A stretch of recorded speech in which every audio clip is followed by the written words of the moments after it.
এদিকে এসো না। দেখো আমাদের পুকুরে কত তরমুজ ভেসে আছে। এত তরমুজ কি করে হলো মা? তাহলে কালকের ফেলে দেওয়া তরমুজ থেকে কি এত বড় বড় তরমুজ হয়েছে? নয়তো কারো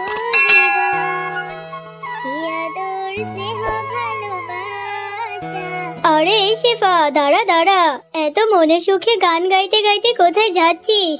ওই যে তরমুজ খেতে যাচ্ছি গো মুন্নি ভাবি। এবার যে আমরা তরমুজ চাষ করেছি, তরমুজের ফলন বেশ ভালো হবে মনে হচ্ছে।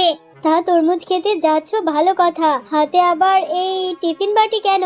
তোমাদের মিজকে ভাই যে খেয়ে না খেয়ে সেই সকাল থেকে তরমুজ খেতে কাজ করে যাচ্ছে, না খেয়ে চলে গেছে, তাই টিফিন বাটিতে করে ভাত নিয়ে যাচ্ছি মিজকের জন্য।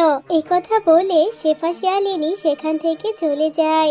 শেফা শিয়ালিনী আর মিজকে শিয়াল তরমুজ চাষ করছে, ওরা তাহলে তরমুজ বিক্রি করে বড়লোক হয়ে যাবে। এটা আমি কিছুতেই হতে দিতে পারবো না। খুব আনন্দ হচ্ছে তাই না? দাঁড়া, আমিও কিছু একটা করব। ওগো, সকালে সেই না খেয়ে চলে এলে, এভাবে না খেয়ে দিয়ে কাজ করলে কি হবে? তোমার জন্য ভাত নিয়ে এসেছি, নাও তো, খেয়ে নাও। হ্যাঁ গিন্নি, পরিশ্রম তো একটু করতেই হবে। বড় আশা করে তরমুজ চাষ করেছি, এবার তরমুজ হলে বিক্রি করে বাড়ির ঘরটা ঠিক করতে পারবো। হয়েছে হয়েছে, অনেক পরিশ্রম করা হয়েছে। না খেয়ে দিয়ে এত পরিশ্রম করলে যে অসুস্থ হয়ে পড়বে। এবার খেয়ে নাও তো দেখি। হ্যাঁ গো, শুনছো? তুমি তো বড্ড কুড়ে, সেই ঘরে বসে বসে খাও, আর ওদিকে মিজকে শিয়াল আর শেফা শিয়ালিনী তরমুজ চাষ করে বড়লোক হয়ে যাচ্ছে। এক্ষুনি কিছু একটা করতে হবে, না হলে ওরা অনেক টাকার মালিক হয়ে যাবে। আমার যে অন্য কারোর ভালো দেখতে ইচ্ছে করে না। বউ, আমি তো তবুও ঘরে বসে বসে খাই, কিন্তু তোমার মতো তো পাড়ায় পাড়ায় বেরিয়ে কুটনামি করে বেড়াই না। তোমার তো অন্যের ভালো দেখলে গা জ্বলে। হয়েছে হয়েছে, নিজের তো কিচ্ছু করার মুরদ নেই, এসেছো আমার পিছে লাগতে। লাগবে না, তোমাকে কিচ্ছু করতে হবে না, যা করার আমিই করব। অকর্মার ঢেকি কোথাকার, একজনের ক্ষতি করবে সেটাও করার মুরদ নেই। মা, তুমি কি রান্না করছো মা? আমার যে ভীষণ খিদে পেয়েছে। এই তো রে মা, আমি তোর জন্য খিচুড়ি রান্না করছি। এই তো প্রায় হয়ে গেছে, একটু ধৈর্য ধর। মা, আমাদের গাছে তো অনেক তরমুজ হয়েছে তাই না? আমার যে অনেক তরমুজ খেতে ইচ্ছে করছে।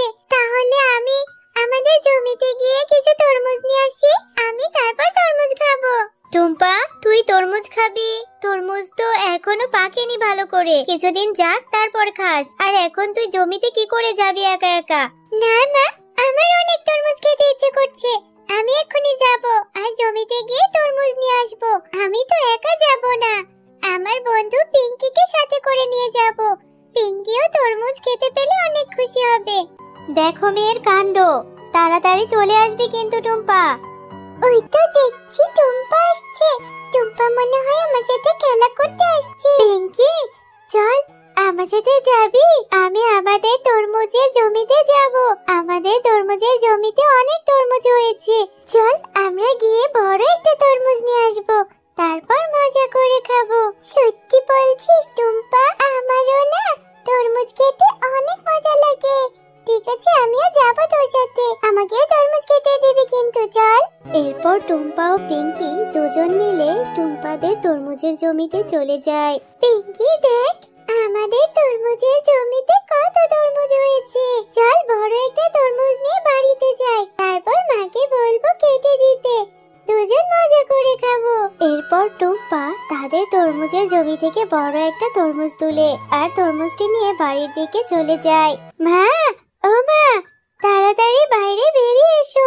দেখো না, আমি কত বড় একটা তরমুজ এনেছি। আমাকে এই তরমুজটা কেটে দাও না মা। টুম্পা, তুই তো দেখছি সত্যি সত্যি তরমুজ নিয়ে চলে এসেছিস। তা এত বড় একটা তরমুজ এনেছিস, তরমুজ কি পেকেছে?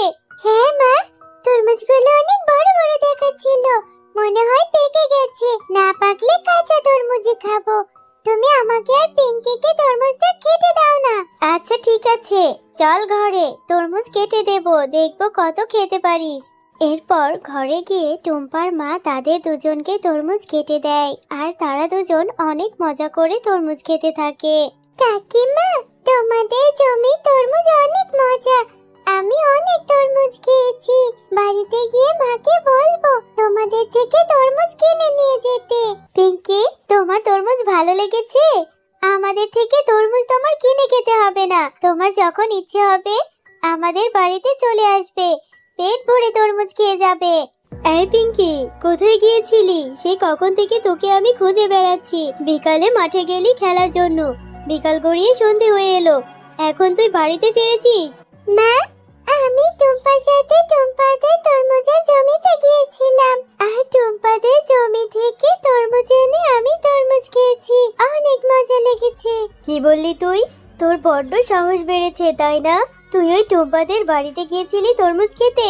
আর কখনো যাবি না, আমি কিন্তু শেষবারের মতো বলে দিলাম। টুম্পার সাথে খেলতেও হবে না তোকে। তরমুজ বিক্রি করে বড়লোক হবি দেখাচ্ছি। এমন ওষুধ মিশিয়েছি, তরমুজ আজকে রাতের মধ্যেই পচে যাবে। এরপর বাজারে বিক্রি করতে নিয়ে গেলে সবাই তোকে ধরে পেটাবে। ওগো শুনছো, জমির তরমুজগুলো যে উঠাতে হবে। কাল টুম্পা বড় একটা তরমুজ এনেছিল, বেশ মিষ্টি হয়েছে আর পরিপক্ক হয়েছে। মনে হচ্ছে এবার বেশ টাকা পাওয়া যাবে। হ্যাঁ বউ, তুমি চিন্তা করো না, আজকেই যাব আর গিয়ে তরমুজ ক্ষেতের সব তরমুজ তুলে নিয়ে আসবো। ওগো দেখো, তরমুজগুলো কালকেও কেমন সবুজ ছিল, কিন্তু আজকে এরকম লালচে লালচে কেন হয়ে গেছে? হ্যাঁ গিন্নি, তুমি অত দুশ্চিন্তা করো না, মনে হচ্ছে তরমুজগুলো বেশি পরিপক্ক হয়ে গেছে। নাও এবার তুলতে শুরু করো। এরপর শেফা শিয়ালিনী তরমুজগুলো একে একে তুলতে থাকে আর তরমুজগুলো নিয়ে বাড়িতে চলে যায়। ও বাবা, মা কতগুলো তরমুজ এনেছো, আমাকে একটা তরমুজ কেটে দাও না, ভীষণ খেতে ইচ্ছে করছে। তা কিন্তু তুই কথাটা ঠিকই বলেছিস, একটা তরমুজ কেটে দেখি আসলেও কি তরমুজগুলো পরিপক্ক কিনা। আমার তরমুজের রংটা দেখে কেমন সন্দেহ মনে হচ্ছে, বাজারে নেওয়ার আগে কেটে দেখি। এরপর শেফা শিয়ালিনী একটা তরমুজ কাটে আর দেখে তরমুজটি পচা। ওগো, এটা আমাদের কি সর্বনাশ হলো গো, তরমুজ তো দেখছি পচা। এই তরমুজ কি করে পচলো? বউ, একটা তরমুজ হয়তো পচে গেছে, তুমি অন্য তরমুজ একটা কেটে দেখো তো কি হয়। এরপর শেফা শিয়ালিনী আরো কিছু তরমুজ কাটতে থাকে আর সে দেখে যে বাকি তরমুজগুলো পচা। ওগো, আমাদের তরমুজগুলো তো দেখছি সব পচে গেছে। কালকে টুম্পা যেই তরমুজ আনলো সেটাও তো অনেক ভালো ছিল, এক রাতের মধ্যে কি করে তরমুজ পচে গেল? বউ, তুমি এভাবে কেঁদো না, আল্লাহর উপর ভরসা রাখো, নিশ্চয়ই তিনি আমাদের জন্য ভালো কিছু করবেন। চলো তরমুজগুলো ফেলে দিই। এরপর বাকি তরমুজগুলো তাদের ঘরের পেছনের পুকুরে ফেলে দেয়। টুম্পা, মারে কলসিটা নিয়ে যা তো, একটু পুকুর পাড় থেকে জল ভরে নিয়ে আয়। আচ্ছা মা, আমি এক্ষুনি যাচ্ছি। এরপর কলসিটি নিয়ে টুম্পা পুকুর ঘাটে চলে যায়। মা, ও মা, এদিকে এসো না, দেখো আমাদের পুকুর ঘাটে কত তরমুজ হয়েছে। এই তরমুজগুলো কোত্থেকে এলো মা?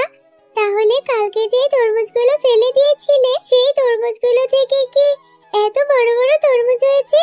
হ্যাঁ রে টুম্পা, সত্যিই তো, অনেক বড় বড় তরমুজ, আর দেখতেও কত সুন্দর দেখাচ্ছে, কত টকটকে সবুজ। আল্লাহ বোধহয় এবার আমাদের উপর দয়া করেছে রে মা। এরপর থেকে মিচকে শিয়াল তাদের সেই পুকুরের তরমুজগুলো নিয়ে বাজারে বিক্রি করতে থাকে।